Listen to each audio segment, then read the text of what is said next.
옛날, 아주 먼 옛날에 호랑이가 담배를 피우고 토끼가 춤을 추던 그런 시절에 깊고 깊은 산골 마을이 하나 있었습니다. 이 마을은 뒤로는 험준한 산이 병풍처럼 둘러쳐져 있고 앞으로는 맑은 물이 굽이쳐 흐르는 곳이라 사계절 내내 바람 소리와 물소리가 끊이지 않는 아름다운 곳이었습니다. 봄이면 진달래가 온 산을 붉게 물들이고 가을이면 황금빛 들판이 넉넉함을 자랑했지만 마을 어귀에 자리 잡은 기와집 한 채만큼은 어딘가 모르게 쓸쓸하고 무거운 기운이 감돌고 있었습니다.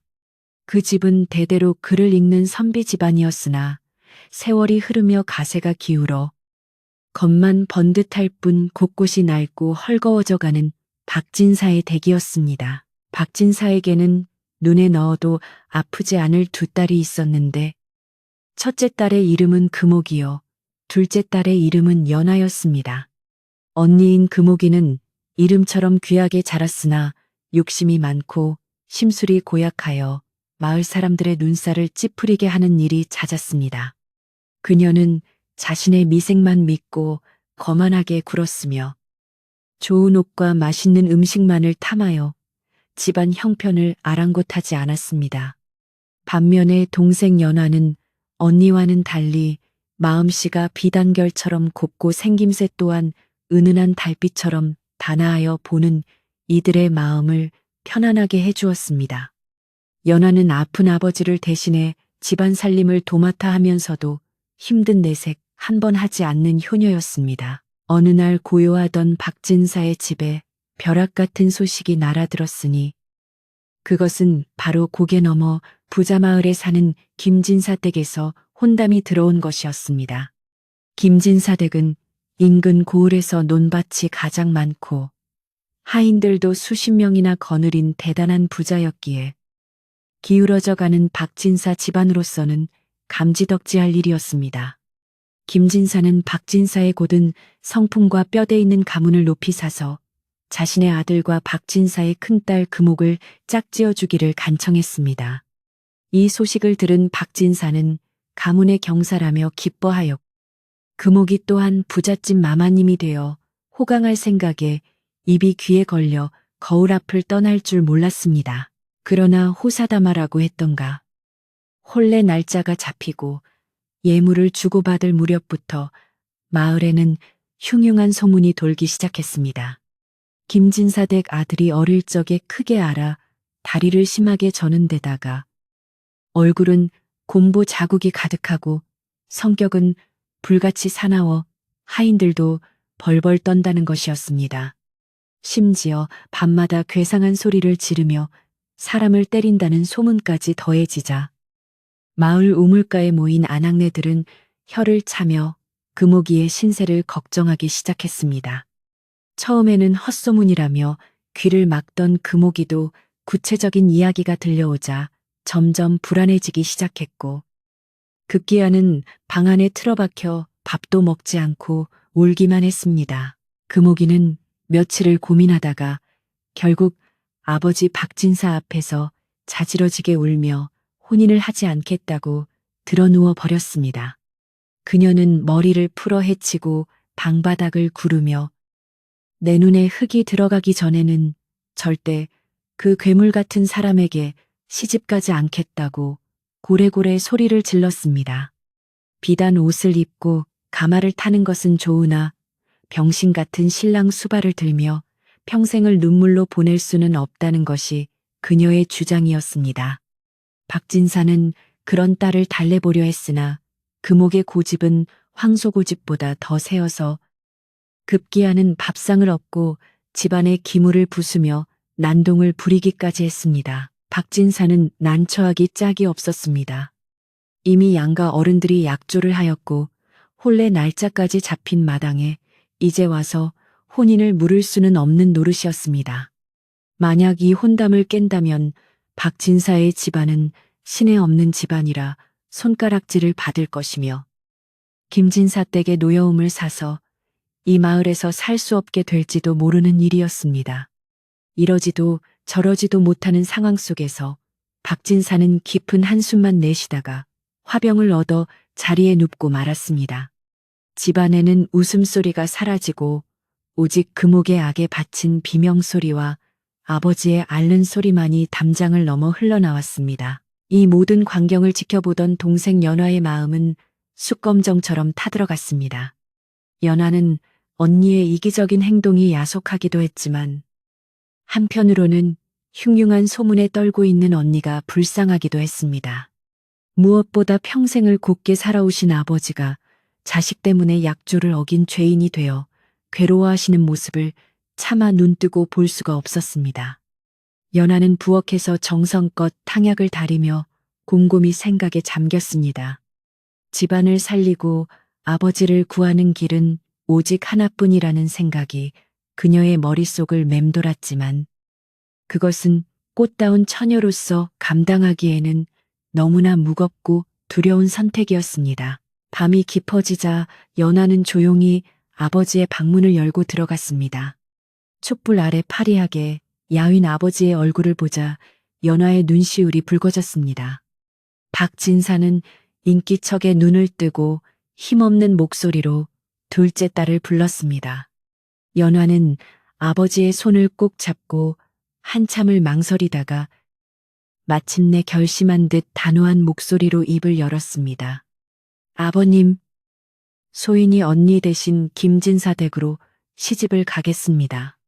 제가 가서 그 댁의 며느리가 되고 아버님의 신의를 지켜드리겠습니다.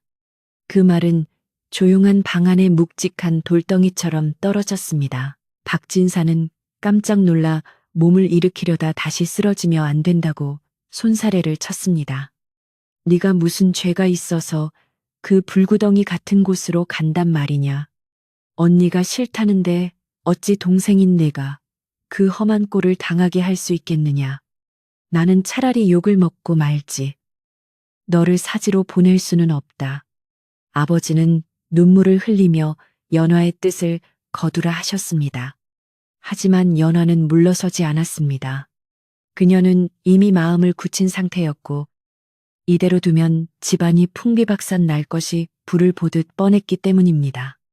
연화는 차분하게 아버지를 설득했습니다. 아버님, 사람의 됨됨이는 직접 겪어보지 않고는 모르는 법입니다. 소문이 흉하다고 하나 김진사 어른께서 아드님을 그리 훌륭한 가문에 장가 보내려 하시는 데에는 다 이유가 있을 것입니다. 설령 신랑분이 몸이 불편하시다 한들 제가 정성을 다해 섬기면 하늘도 감동하여 복을 내리지 않겠습니까? 부디 저를 믿고 허락해 주십시오. 연화의 눈빛은 흔들림이 없었고 목소리에는 비장함마저 서려 있었습니다. 박진사는 딸의 깊은 효심과 단단한 마음씨에 목이 메어 아무 말도 하지 못하고 그저 딸의 손등 위에 뜨거운 눈물을 떨굴 뿐이었습니다. 연화가 언니 대신 시집을 가기로 했다는 소식이 전해지자 집안의 분위기는 묘하게 바뀌었습니다. 금옥이는 처음에는 믿지 못하겠다는 듯 눈을 동그랗게 뜨더니 이내 안도의 한숨을 내쉬며 뛸 듯이 기뻐했습니다. 그녀는 동생에게 미안해하기는커녕 네가 복을 발로 차는구나. 아니지.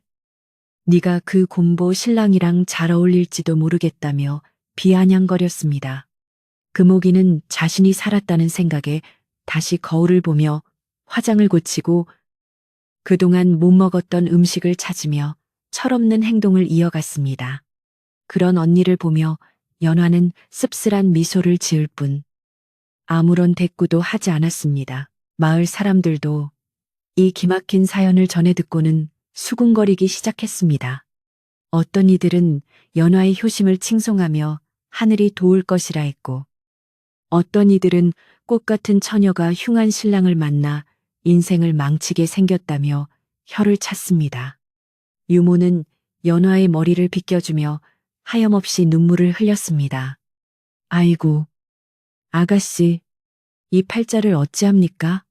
고운 얼굴 한번 제대로 펴보지도 못하고 그 무서운 댁으로 가시다니요. 유모의 탄식에도 연화는 담담하게 거울 속의 자신을 바라보며 마음을 다잡았습니다. 이제 그녀는 더 이상 박진사 댁의 둘째 딸이 아니라 곧 낯선 집안의 며느리가 되어야 했습니다. 혼례 준비는 일사천리로 진행되었습니다. 원래 금오기를 위해 준비되었던 혼수품과 비단 옷들이 연화의 몫이 되었습니다. 연화는 언니의 치수에 맞춰 지어진 옷을 수선하여 입으면서도 불평 한마디 하지 않았습니다. 붉은 치마와 저고리를 입어보는 연화의 모습은 눈부시게 아름다웠지만 그 아름다움 속에는 말로 다할 수 없는 슬픔이 배어 있었습니다. 마당에 핀 매화꽃이 바람에 떨어지듯 연화의 처녀 시절도 그렇게 저물어가고 있었습니다. 아버지는 차마 딸의 모습을 똑바로 쳐다보지 못하고 먼 산만 바라보며 긴 담뱃대만 태우셨습니다. 혼례 전날 밤 연화는 잠을 이루지 못하고 뒤척였습니다. 창호지 문 너머로 달빛이 스며들어 방 안을 희미하게 비추고 있었고 밖에서는 풀벌레 소리만이 요란하게 들려왔습니다. 연화는 자리에서 일어나 정화수 한 그릇을 떠놓고 달을 보며 비를었습니다. 비나이다. 비나이다. 부디 제 선택이 틀리지 않았기를. 그리고 제가 감당해야 할 짐이 아무리 무겁더라도 쓰러지지 않을 힘을 주시옵소서. 그녀의 기도는 간절했고 밤 공기는 차가웠습니다. 내일이면 가마를 타고 정든 집을 떠나 한 번도 가본 적 없는 낯선 곳으로 가야 한다는 두려움이 엄습해왔습니다. 날이 밝아오자 집안은 분주해졌습니다. 마당에는 차일이 처지고 떡치는 소리와 음식 냄새가 가득했지만 누구 하나 크게 웃는 사람은 없었습니다. 마치 잔칫집이 아니라 초상집 같은 분위기였습니다. 연화는 곱게 연지곤지를 찍고 족두리를 썼습니다. 거울 속에 비친 신부의 모습은 더할 나위 없이 고와서 보는 이들의 마음을 더욱 아프게 했습니다. 금오기는 문틈으로 동생의 모습을 훔쳐보며 묘한 표정을 지었으나 끝내 방 밖으로 나와 배웅하지는 않았습니다. 이제 멀리서 신랑 집에서 보낸 가마꾼들의 소리가 들려오기 시작했습니다. 마을 어귀에서 쿵덕쿵덕 울리는 풍물 소리와 함께 신랑 집에서 보낸 가마 행렬이 마당으로 들이닥쳤습니다. 화려한 색동 깃발이 바람에 펄럭이고 가마꾼들의 우렁찬 목소리가 담장을 넘었지만 박진사의 집안은 마치 찬물을 끼얹은 듯 고요하고 무거웠습니다. 마당에 모인 하객들과 동네 사람들은 호기심 어린 눈으로 가마를 바라보았으나 그 누구도 신이 나서 떠들지는 못했습니다. 연화는 방 안에서 마지막으로 옷매무새를 다듬으며 깊은 숨을 들이마셨습니다. 이제 이 문을 나서면 다시는 어린 시절의 응석바지 딸로 돌아올 수 없다는 사실이 가슴을 먹먹하게 만들었습니다. 유모가 눈물을 훔치며 연화의 손을 잡고 부축해 일으키자 연화는 떨리는 다리에 힘을 주어 방문을 나섰습니다. 대청마루에는 병석에 누워 계시던 아버지 박진사가 힘겹게 몸을 일으켜 앉아 계셨습니다. 연화는 아버지 앞에 넙죽 엎드려 큰 절을 올렸습니다. 아버님, 소인 이제 떠나옵니다. 부디 옥체 만강하시고 불효녀 걱정은 마시옵소서. 연화의 목소리는 물기를 머금어 떨리고 있었습니다. 박진사는 차마 딸의 얼굴을 보지 못한 채 고개를 돌리고 소매 끝으로 눈물을 훔치며 손짓만 하였습니다. 가거라. 부디 가서 탈 없이 잘 살아야 한다. 이 못난 아비를 용서해다오. 아버지의 잠긴 목소리가 연화의 귓가에 맴돌았고 연화는 치마폭을 꽉 쥐며 솟구치는 울음을 삼켰습니다.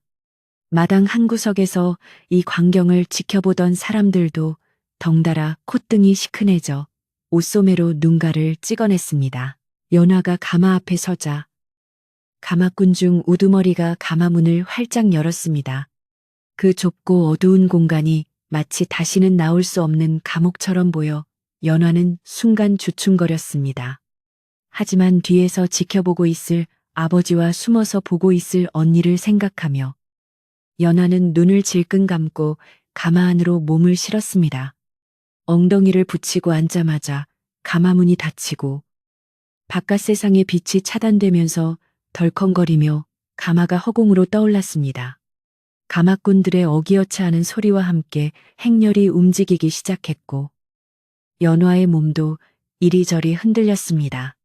좁은 가마 안에서 연화는 무릎을 모으고 앉아 멀어지는 집 쪽을 향해 마음속으로 수없이 작별 인사를 고했습니다.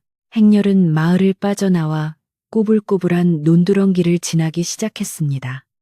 덜컹거리는 가마의 진동이 온몸으로 전해져 올 때마다 연화의 불안감은 더욱 커져만 갔습니다. 바깥에서는 구경 나온 아이들이 조잘거리는 소리와 어른들이 수군거리는 소리가 희미하게 들려왔습니다. 저 집 둘째 딸이 효녀는 효녀야. 언니 대신 그 무서운 집으로 가다니.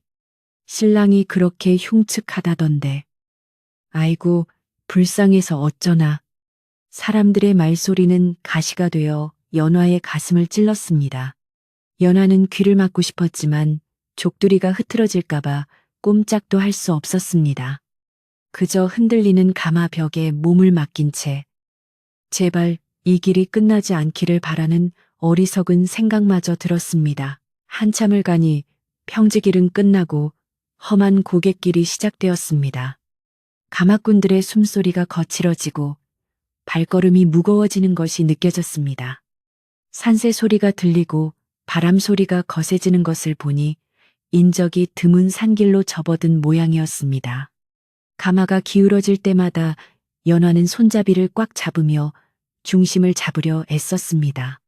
몸이 고단해질수록 머릿속은 더욱 맑아져 김진사댁 아들에 대한 흉흉한 소문들이 꼬리에 꼬리를 물고 떠올랐습니다.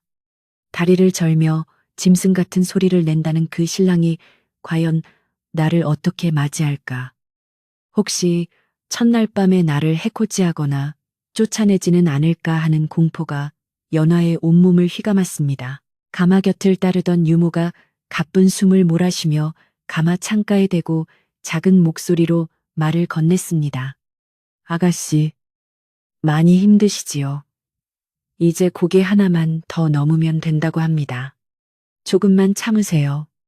유모의 목소리에도 두려움과 걱정이 잔뜩 묻어 있었습니다. 연화는 대답 대신 가마문을 톡톡 두드려 괜찮다는 신호를 보냈습니다. 사실은 하나도 괜찮지 않았습니다. 겹겹이 입은 홀레복은 땀에 젖어 무겁게 짓눌러 왔고 꽉 조인 가슴띠 때문에 숨조차 쉬기 힘들었습니다. 하지만 지금 약한 모습을 보이면 유모가 더 걱정할 것을 알기에 연화는 입술을 깨물며 고통을 참아내고 있었습니다. 고개를 넘자 시원한 물소리가 들려왔습니다. 개울을 건너는 징검다리 위를 가마꾼들이 조심스럽게 발을 옮기고 있었습니다.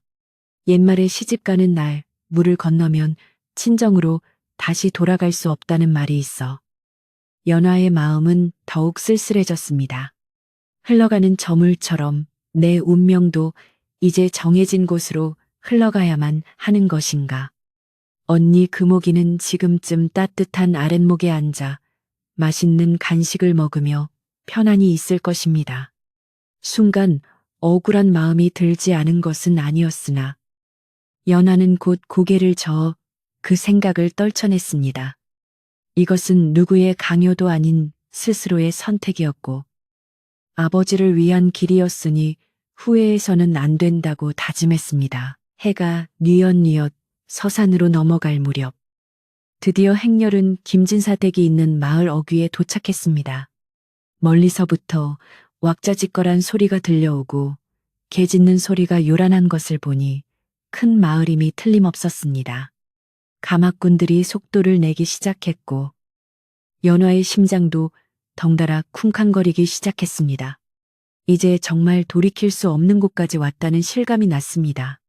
김진사댁은 고래등 같은 기와집이 즐비하고 소슬대문이 하늘을 찌를 듯 위엄이 서려 있었습니다. 가마가 대문 안으로 들어서자 신부 오신다 하는 외침이 들리고 수많은 사람들의 웅성거림이 파도처럼 밀려왔습니다. 가마가 마당 한가운데 털썩 내려앉았습니다. 잠시 정적이 흐르는가 싶더니 수모들이 다가와 가마 문을 열고 연화의 양팔을 부축했습니다. 신부님, 나오시지요. 발밑을 조심하셔야 합니다. 연화는 떨리는 다리를 진정시키며 천천히 가마 밖으로 발을 내디뎠습니다. 발이 땅에 닿는 순간 낯선 흙의 기운이 발바닥을 타고 올라왔습니다. 고개를 푹 숙인 연화의 시야에는 수많은 사람들의 비단 신발과 옷자락만이 보였습니다. 어디선가 맛있는 음식 냄새와 향 냄새가 섞여 코를 찔렀고 여기저기서 신부가 참 곱네. 저런 색시가 그 신랑한테 시집을 오다니 하는 수군거림이 들려왔습니다. 초래청으로 안내된 연화는 수모의 도움을 받아 자리에 섰습니다. 맞은편에는 신랑이 서 있을 터였지만 연화는 차마 고개를 들어 신랑을 볼 엄두가 나지 않았습니다. 그저 신랑의 신발코가 얼핏 보였는데 소문대로 한쪽 발이 약간 비틀린 듯 부자연스러워 보였습니다. 그 모습을 보자 가슴이 철렁 내려앉으며 다리에 힘이 풀릴 뻔했습니다. 혼례 절차에 따라 절을 하고 술잔을 올리는 동안 연화는 자신이 움직이는 것인지 인형이 움직이는 것인지 분간할 수 없을 정도로 정신이 혼미했습니다. 주변의 시끄러운 소음도 웅웅거리는 벌떼 소리처럼 아득하게만 들렸습니다. 신랑은 아무 말이 없었습니다. 거친 숨소리가 들리는 것 같기도 하고 무거운 침묵이 흐르는 것 같기도 했습니다. 보통의 신랑이라면 신부를 보고 웃거나 헛기침이라도 할 텐데 맞은편에 선 이 남자는 거대한 바위처럼 묵직한 기운만 뿜어내고 있었습니다. 연화는 그 침묵이 더 무서웠습니다. 소문대로 성격이 괴팍하여 마음에 들지 않아 화를 참고 있는 것은 아닌지, 아니면 억지로 하는 혼인이라 심사가 뒤틀린 것은 아닌지 별별 생각이 다 들었습니다. 길고 긴 혼례식이 끝나고 연화는 거의 탈진 상태가 되어 수모들의 부축을 받으며 신방으로 향했습니다. 신방은 화려하게 꾸며져 있었으나 연화의 눈에는 아무것도 들어오지 않았습니다. 방 한가운데 놓인 원앙금 침이 마치 자신을 옥죄어 올 밧줄처럼 느껴졌습니다. 수모들은 연화를 자리에 앉히고는 신랑님 들어오실 때까지 꼼짝 말고 기다리셔야 합니다. 절대 먼저 고개를 들거나 말씀을 하셔서는 안 됩니다라고 신신당부를 하고 나갔습니다. 덜컥 문이 닫히고 방 안에 홀로 남겨진 연화는 촛불 그림자가 일렁이는 벽을 바라보며 마른 침을 삼켰습니다. 밖에서는 여전히 잔치 분위기로 시끌벅적했지만 이 방 안은 세상과 단절된 고요의 섬과 같았습니다. 시간이 얼마나 흘렀을까. 밖에 소음이 잦아들고 밤이 깊어갔습니다. 연화는 무릎이 저려왔지만 자세를 흐트러뜨릴 수 없었습니다. 배도 고프고 목도 말랐지만 긴장감 때문에 허기를 느낄 겨를도 없었습니다. 이제 곧 신랑이 들어올 시간이었습니다. 문 밖에서 발자국 소리가 들릴 때마다 연화의 어깨는 움찔움찔 튀어올랐습니다. 만약 신랑이 나를 보고 화를 내면 어쩌지, 언니가 아니라는 것을 알면 당장 쫓겨날 텐데. 연화는 자신이 언니 대신 왔다는 사실을 신랑이 알았을 때 벌어질 일들이 너무나 두려웠습니다. 거짓으로 시작된 이 혼사가 과연 무사할 수 있을지 확신할 수 없었습니다. 그때였습니다. 마루를 밟는 묵직한 발자국 소리가 뚜벅뚜벅 들려왔습니다. 다른 사람들의 가벼운 발걸음과는 달리 무게감이 느껴지는, 그리고 약간은 끄는 듯한 그 발소리는 점점 신방문 앞으로 다가왔습니다. 연화는 숨을 멈추고 두 손을 꽉 맞잡았습니다. 심장이 입 밖으로 튀어나올 것만 같았습니다. 그림자가 문 창호지에 비치더니 드르륵 하고 문 열리는 소리가 났습니다. 차가운 밤 공기와 함께 누군가 방 안으로 들어오는 기척이 느껴졌습니다. 신랑이 들어온 것입니다. 연화는 고개를 더욱 깊숙이 숙이고 눈을 질끈 감았습니다. 신랑은 아무 말 없이 문을 닫고 걸쇠를 걸었습니다. 그리고는 연화가 앉아있는 곳으로 천천히 다가왔습니다. 한 걸음, 두 걸음, 다가오는 소리가 천둥 소리처럼 크게 들렸습니다. 연화의 앞까지 다가온 신랑은 잠시 멈춰섰습니다. 그의 거친 숨소리가 머리 위에서 느껴졌습니다. 연화는 이제 죽었구나 싶어 몸을 바들바들 떨었습니다. 신랑의 손이 연화의 얼굴을 가린 천으로 다가왔습니다. 이제 저 손이 거치면 모든 것이 드러날 것입니다. 공포와 긴장이 극에 달한 순간 연화는 마음속으로 아버지를 부르며 다가올 운명을 기다렸습니다. 신랑의 투박한 손길이 연화의 얼굴을 가리고 있던 하얀 천자락 끝에 닿았습니다. 연화는 심장이 배따를 것만 같은 공포에 질려 숨조차 제대로 쉴 수 없었습니다. 거친 손이 천을 걷어 올리는 순간 연화는 반사적으로 고개를 더욱 깊이 숙이고 두 눈을 질끈 감았습니다. 이제 곧 고함이 터져나오거나 거친 손찌검이 날아올 것이라 예상했습니다. 네가 누구냐 금오기가 아니지 않느냐 하는 불호령이 떨어지면 그 자리에서 혀를 깨물고 죽어야 하나 아니면 무릎 꿇고 빌어야 하나 오만 가지 생각이 머릿속을 스쳐 지나갔습니다. 방 안에는 촛불 타는 소리만이 타닥타닥 들릴 뿐 무거운 침묵이 흘렀습니다. 그런데 바로 그때였습니다. 예상했던 고함 소리 대신 털썩하고 무언가 무겁게 바닥에 떨어지는 소리가 들렸습니다. 그리고는 옷자락이 스치는 소리가 나더니 연화의 발치에서 누군가의 거친 숨소리가 들려왔습니다. 연화는 호기심과 두려움이 뒤섞인 마음으로 조심스럽게 한쪽 눈을 슬며시 떴습니다. 그리고는 자신의 눈을 의심하지 않을 수 없었습니다. 방금 전까지 서서 자신을 내려다보던 그 무서운 신랑이 지금 연화의 앞에 무릎을 꿇고 고개를 조아리고 있는 것이 아니겠습니까? 이것이 도대체 무슨 상황인지 연화는 도무지 이해할 수가 없어 멍하니 신랑의 정수리만 내려다보고 있었습니다. 신랑은 한동안 고개를 들지 않고 엎드려 있다가 떨리는 목소리로 입을 열었습니다. 부인, 정말 와주셨군요. 이 못난 사람의 간절한 바람이 하늘에 닿았나 봅니다. 제 무례를 용서하시고 부디 고개를 들어주십시오. 그 목소리는 소문에서 듣던 것처럼 짐승의 울부짖음 같거나 거칠지 않았습니다. 오히려 깊은 우물에서 길어 올린 물처럼 맑고 정중했으며 듣는 사람의 마음을 울리는 따뜻함이 배어 있었습니다. 연화는 꿈을 꾸는 기분으로 천천히 고개를 들었습니다. 그러자 신랑도 천천히 몸을 일으켜 연화와 눈을 마주쳤습니다. 신랑의 얼굴을 정면으로 마주한 연화는 그 자리에서 하고 작은 탄성을 내뱉고 말았습니다. 눈앞에 있는 남자는 곰보 자국이 가득하고 험상내든 괴물이 아니었습니다. 짙은 눈썹 아래 호수처럼 깊은 눈동자가 빛나고 있었고 콧날은 오뚝하여 대장부에 기계가 서려 있었으며 인매는 단정하여 어디 하나 흠잡을 데 없는 준수한 호남아였습니다.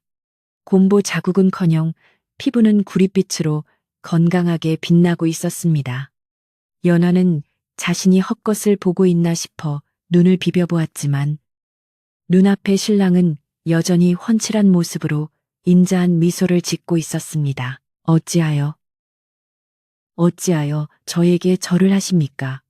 그리고 다리는, 얼굴은 연화가 말문이 막혀 더듬거리자 신랑은 빙그레 웃으며 자리에서 일어났습니다. 그는 방 안을 성큼성큼 걸어다니며 튼튼한 두 다리를 보여주었습니다. 저는 다리는 조금도 불편하지 않았고 걸음걸이 또한 바람처럼 가벼웠습니다. 신랑은 다시 연화 앞에 다소곳이 앉으며 그동안의 사연을 털어놓기 시작했습니다. 놀라게 해드려 정말 죄송합니다. 이 모든 것은 제가 꾸민 일이었습니다. 세간에 떠도는 흉흉한 소문들은 제가 일부러 하인들을 시켜 퍼뜨린 거짓이었습니다. 김진사의 아들인 신랑. 김선비는 본래 학식이 깊고 사람됨을 중시하는 인물이었습니다. 혼기가 찾아 여기저기서 중매가 들어왔지만 대부분 김선비의 집안 재산과 권세를 탐내는 이들뿐이었습니다. 김선비는 거칠에만 중요시하고 마음이 병든 여인과 평생을 함께할 수는 없다고 생각했습니다. 그러던 중 우연히 장터에 나갔다가 박진사 댁의 두 딸에 대한 이야기를 듣게 되었고 직접 눈으로 확인하고 싶은 마음에 남루한 행색을 하고 박진산의 마을을 몰래 다녀온 적이 있었습니다. 그때 김선비는 보았습니다. 화려한 옷을 입고 하인들에게 짜증을 내는 언니 금옥과 낡은 옷을 입고도 웃으며 아픈 아버지의 약을 다리는 동생 연화의 모습을 말입니다. 그날 저는 부인을 처음 뵈었습니다. 아버님을 모시는 지극한 효심과 같은 일을 마다하지 않으면서도 잃지 않는 그 온화한 미소에 제 마음을 뺏기고 말았습니다. 김선비의 고백에 연화의 볼이 발그레하게 달아올랐습니다. 김선비는 계속해서 말을 이었습니다. 하지만 혼담은 장녀인 금옥 낭자에게 먼저 넣어야 하는 것이 예법이라. 아버님을 졸라 혼담을 넣었습니다. 허나 금옥 낭자의 욕심과 성정을 익히 알고 있었기에 제 겉모습을 괴물처럼 꾸미고 헛소문을 퍼뜨렸습니다. 만약 금옥 낭자가 재물에 눈이 멀어 저에게 시집 온다면 그것은 제 팔자라 여기고 살려 했으나 마음속으로는 부디 이 계략이 통하여 부인께서 오시기를 천지신명께 빌고 또 빌었습니다. 연화는 그제야 모든 상황이 이해가 되었습니다. 언니가 혼사를 거부하고 난동을 부릴 때, 아버지가 괴로워할 때, 자신이 가마에 오르기로 결심했을 때, 이 모든 순간들이 우연이 아니라 하늘이 맺어준 인연의 끈으로 연결되어 있었던 것입니다. 김선비는 연화의 두 손을 꼭 잡으며 다시 한번 고개를 숙였습니다. 그 험한 소문을 듣고도 가문을 위해 아버님을 위해 가마에 오르신 부인의 그 희생정신과 고운 마음씨에 저는 감복하였습니다. 첫날 밤 신랑에게 얼굴을 들키면 쫓겨날까 두려워 떨고 계셨겠지만 저는 부인이 오셨다는 사실을 안 순간부터 감사하고 또 감사하여 저도 모르게 무릎을 꿇은 것입니다. 연화의 눈에서 참았던 눈물이 주르륵 흘러내렸습니다. 그것은 두려움의 눈물이 아니라 안도와 감동의 눈물이었습니다. 지난 며칠간 가슴을 짓누르던 바위 덩어리가 순식간에 사라지고 그 자리에 따스한 봄 햇살이 비치는 것 같았습니다. 연화는 옷소매로 눈물을 닦으며 떨리는 목소리로 말했습니다. 저는 제가 부족하여 서방님을 실망시켜 드릴까봐 그리고 집안에 누를 끼칠까봐 죽을 각오를 하고 왔습니다. 그런데 이렇게 과분한 은혜를 입으니 몸둘 바를 모르겠습니다. 연화의 겸손한 말에 김선비의 눈시울도 붉어졌습니다. 두 사람은 마주보고 앉아 합한줄을 나누었습니다.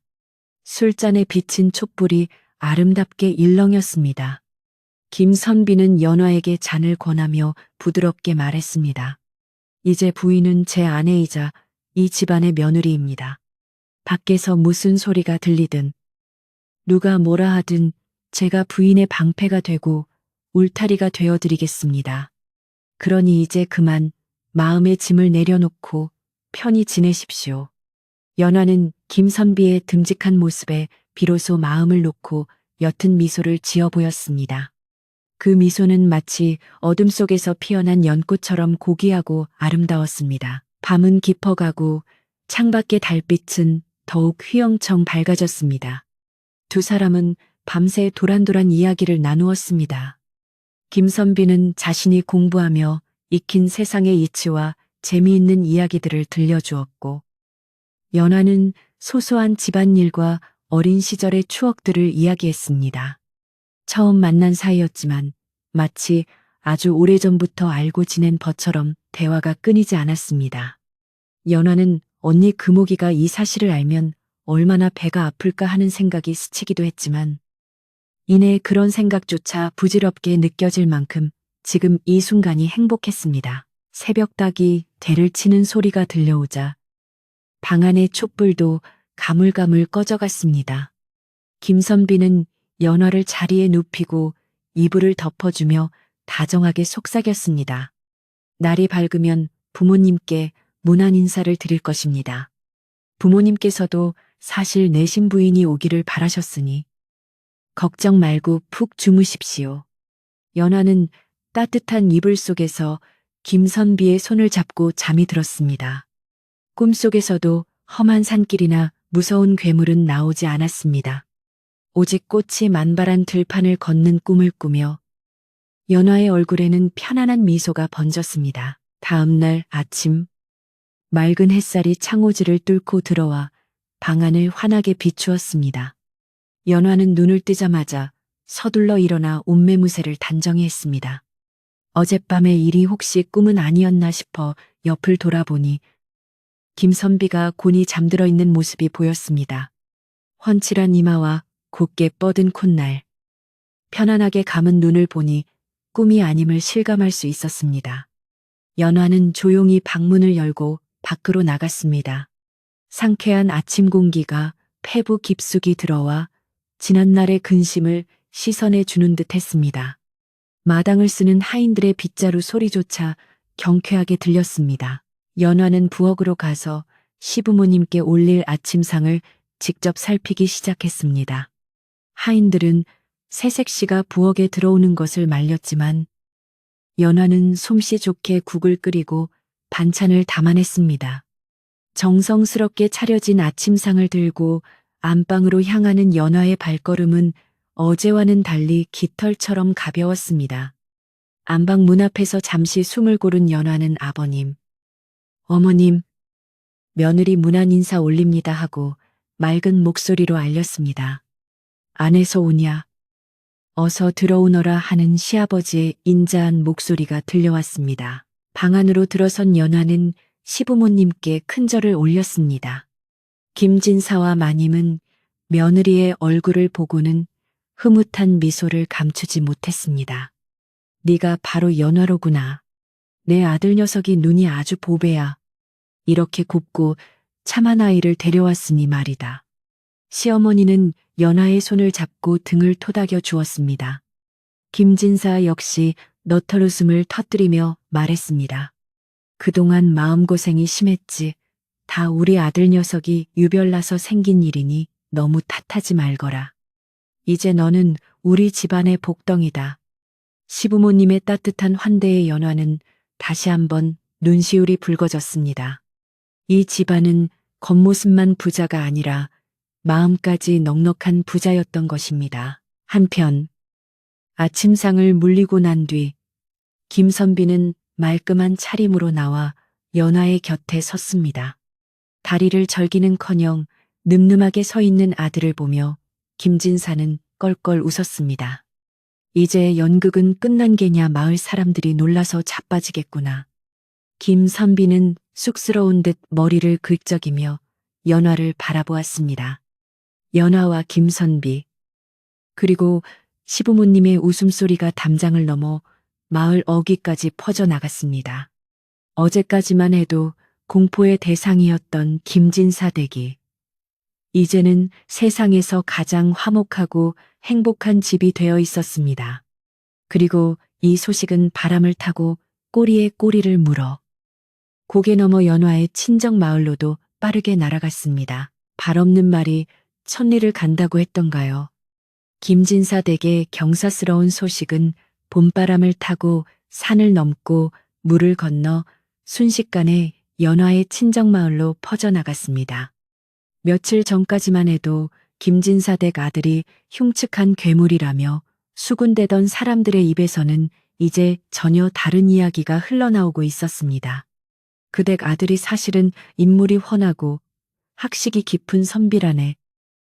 그동안 났던 소문은 다 헛소문이었고 마음씨 고운 색시를 얻으려고 일부러 시험을 한 거라지 뭔가. 우물가에 모인 아낙네들은 빨래 방망이질도 잊은 채 침을 튀기며 이 기막힌 반전 이야기를 나누느라 여념이 없었습니다.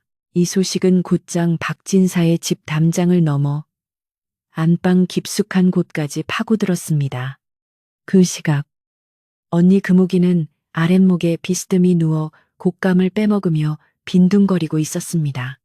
그녀는 동생 연아가 지금쯤 그 무서운 신랑에게 시달리며 눈물 콧물 쏟고 있을 것이라 짐작하며 자신의 선택이 얼마나 현명했는지 자화자찬하고 있던 참이었습니다. 그런데 장터에 다녀온 하인 하나가 숨이 턱까지 차올라 마당에 들어서며 외쳤습니다. 마님, 대감마님, 큰일 났습니다. 아니, 경사가 났습니다. 하인의 호들갑에 금옥이는 귀찮다는 듯 인상을 찌푸리며 방문을 열었습니다. 아침부터 웬 소란이냐, 경사라니. 연하가 쫓겨나기라도 했단 말이냐, 금옥이가 비아냥거리며 묻자. 하인은 손사래를 치며 흥분된 목소리로 말했습니다. 그게 아닙니다요. 김진사댁, 신랑 말입니다. 그분이 절름발이도 아니고 곰보도 아니랍니다. 키가 장승만 하고 얼굴은 관옥처럼 잘생긴 데다가 글솜씨는 또 어찌나 좋은지 고을 원님도 칭찬이 자자한 대장부라지. 뭡니까? 그 말을 들은 금옥이는 먹던 곶감이 목구멍에 걸려 삼삼거리며 얼굴이 시뻘개졌습니다.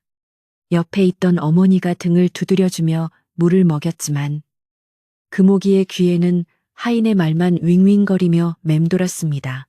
네 이놈 어디서 그런 헛소문을 듣고 와서 주인을 놀리느냐.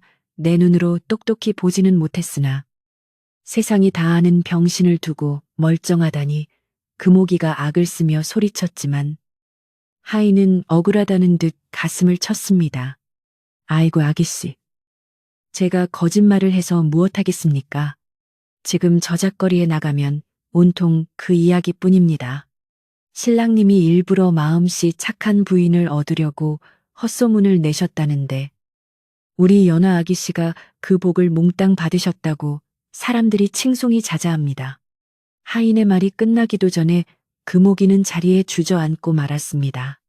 머릿속이 하얗게 변하고 손발이 부들부들 떨려왔습니다. 박진사 부부는 이 소식을 듣고 서로의 얼굴을 바라보며 만감이 교차하는 표정을 지었습니다. 아버지는 그제야 꽉 막혀있던 가슴이 뻥 뚫리는 듯하여 긴 한숨을 내쉬었습니다. 허허, 하늘이 무심치 않으시구나. 우리 연화의 효심을 하늘이 아시고 그런 귀한 사위를 점지해 주셨어. 박진사는 덩실덩실 춤이라도 추고 싶은 심정이었으나 채통을 지키려 애써 헛기침만 했습니다. 어머니 역시 눈물을 훔치며 기뻐했습니다. 하지만 방구석에 앉은 금옥이의 얼굴은 질투와 후회로 일그러져 귀신보다 더 무서운 형상을 하고 있었습니다. 사흘 뒤 연화와 김선비가 친정으로 신행을 오는 날이 되었습니다. 마을 어귀부터 구경꾼들이 구름대처럼 몰려들었습니다. 과연 소문대로 신랑이 헌원장부인지 직접 눈으로 확인하려는 사람들이었습니다. 멀리서 풍악 소리가 들리고 행렬이 모습을 드러내자 사람들 사이에서 탄성이 터져 나왔습니다. 앞장선 하인들의 위풍당당한 모습 뒤로 백마를 탄 신랑의 모습이 보였습니다. 옥색 도포자락을 휘날리며 말 위에 앉은 김선비는 마치 하늘에서 내려온 성관처럼 눈부셨습니다. 맑은 눈빛과 온화한 미소, 그리고 당당한 풍채는 누가 보아도 귀티가 흘렀습니다. 그 뒤를 따르는 가마의 문이 열리고 연화가 내렸습니다. 며칠 사이 얼굴이 활짝 핀 연화는 고운 비단옷을 입고 신랑의 에스코트를 받으며 가마에서 내렸습니다. 수수했던 처녀 시절의 모습은 온데간데 없고 이제는 어엿한 양반과 며느리의 기품이 흘러넘쳤습니다. 두 사람이 나란히 서니 마치 한 폭의 그림처럼 잘 어울려 구경하던 마을 처녀들은 부러움에 입을 다물지 못했고 어르신들은 흐뭇한 미소를 지으며 고개를 끄덕였습니다. 박진사는 버선발로 마당까지 뛰어나와 사위와 딸을 맞이했습니다. 장인어른, 그동안 강건하셨으니까 이 못난 사위가 이제야 찾아뵙고 인사를 올립니다. 김선비가 박진사 앞에 정중하게 큰 절을 올리자 박진사는 급히 사위의 손을 잡으며 일으켜 세웠습니다. 아닐세. 자네가 못나다니. 내 평생 자네같이 훌륭한 사위를 보게 될 줄은 꿈에도 몰랐네. 어서 안으로 들게. 박진사의 목소리는 기쁨에 겨워 떨리고 있었습니다. 연하도 어머니 품에 안겨 그동안의 회포를 풀었습니다. 집안은 오랜만에 웃음꽃이 활짝 피어 잔칫집 분위기가 무르익었습니다. 하지만 이 행복한 광경을 차마 눈뜨고 보지 못하는 사람이 딱 한 명 있었으니 바로 언니 금옥이었습니다. 그녀는 방문 틈으로 이 모든 상황을 훔쳐보고 있었습니다. 백마를 타고 온 신랑의 얼굴을 확인하는 순간 금옥이는 벼락을 맞은 듯 온몸이 굳어버렸습니다. 자신이 상상했던 괴물은커녕 지금까지 보았던 어떤 남자보다도 잘생기고 듬직한 사내였기 때문입니다. 게다가 연하를 바라보는 눈빛에서는 꿀이 떨어질 듯 다정함이 묻어났습니다. 저 자리는 내 자리였어. 내가 저 가마를 탔어야 했는데, 내가 저 남자의 부인이 되어 저 호사를 누렸어야 했는데, 금오기의 속은 숯검정이 되다 못해 타오르는 불길에 휩싸인 듯 했습니다. 배가 아파서 견딜 수가 없었습니다. 그녀는 방바닥을 치며 뒹굴고 이불을 물어뜯으며 소리 없는 비명을 질렀습니다.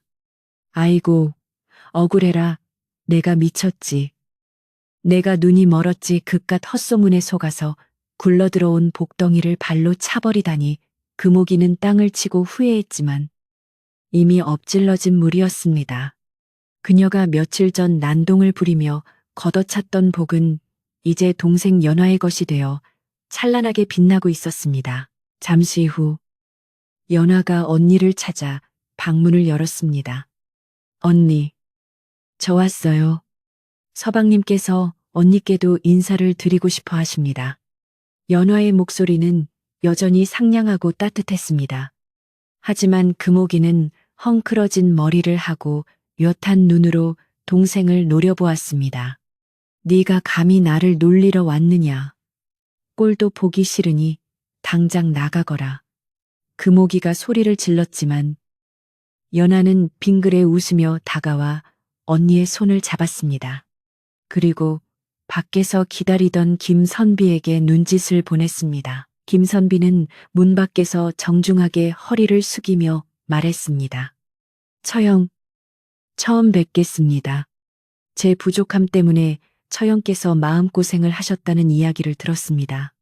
부디 노여움을 푸시고 저희 부부를 축복해 주십시오. 제가 가져온 비단과 패물이 처형의 마음에 드실지 모르겠습니다. 김선비의 목소리는 부드러웠지만 그 안에는 거역할 수 없는 위험이 서려 있었습니다. 하인들이 들고 온 선물 꾸러미가 방 안으로 들어오자 금오기의 눈이 휘둥그레졌습니다. 산더미처럼 쌓인 비단과 보석들은 평생 구경도 못 해본 귀한 것들이었습니다. 금오기는 욕심이 나서 손을 뻗으려다가도 자존심 때문에 차마 그러지 못하고 입술만 깨물었습니다. 그녀는 사촌이 땅을 사도 배가 아픈 성격인데 친동생이 대박을 터뜨렸으니 오죽했겠습니까. 하지만 김선비의 깍듯한 태도와 연화의 진심 어린 위로에 금오기도 더 이상 행패를 부릴 명분이 없었습니다. 그녀는 결국 분함을 사기며 이불을 뒤집어 쓰고 돌아 누워 버렸습니다. 두고 보자. 네가 얼마나 잘 사는지.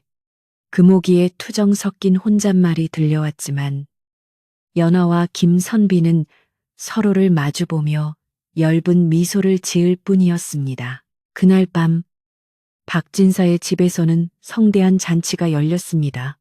동네 사람들이 모두 모여 국수를 나누어 먹으며 연하 부부를 축복했습니다. 박진사는 술잔을 기울이며 사위에게 말했습니다. 내 딸 연하는 비록 가진 것은 없으나 마음만은 비단결 같은 아이네.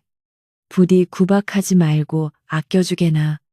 이에 김선비는 무릎을 꿇고 술을 받으며 대답했습니다. 장인어른, 염려 마십시오. 연하 부인은 제 생명의 은인이나 다름없습니다. 겉모습만 보고 저를 판단하지 않고 마음을 보아준 유일한 사람입니다.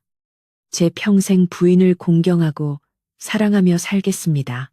그 약속은 빈말이 아니었습니다. 세월이 흘러도 김선비와 연화의 사랑은 변치 않았습니다. 김선비는 훗날 과거에 급제하여 높은 벼슬에 올랐고 연화는 정경 부인이 되어 많은 사람의 존경을 받았습니다. 두 사람은 슬하에 자녀를 많이 두고 다복하게 살았으며 박진사의 집안까지 살뜰히 챙겨 가문을 다시 일으켜 세웠습니다. 심술쟁이 언니 금옥이도 동생의 덕을 보며 살 수밖에 없었는데 그녀는 평생을 그때 내가 가마를 탔어야 했는데 라는 말을 입버릇처럼 달고 살았다고 합니다. 하지만 그럴 때마다 마을 사람들은 마음 씀씀이가 고와야 복을 받는 법이라며 혀를 찼습니다. 연화가 시집가던 날 밤 무서운 신랑 앞에서 떨고 있을 때 신랑이 무릎을 꿇으며 건넸던 그 따뜻한 말 한마디. 고맙습니다. 정말 고맙습니다. 그 말은 연화의 가슴 속에 평생 꺼지지 않는 등불이 되어 힘든 일이 있을 때마다 그녀를 지탱해주는 힘이 되었습니다. 사람의 인연이란 겉모습이나 재물로 맺어지는 것이 아니라 서로를 알아보는 진심 어린 마음에서 시작된다는 것을 이 이야기는 우리에게 전해주고 있습니다. 산골 마을의 밤은 깊어가고 어디선가 소쩍새 우는 소리가 들려옵니다. 욕심 많은 언니 대신 가마를 탄 착한 동생의 이야기는 이렇게 행복하게 끝을 맺었습니다. 오늘 밤 여러분의 꿈속에도 연화 낭자가 보았던 그 따뜻하고 환한 달빛이 비치기를 바랍니다.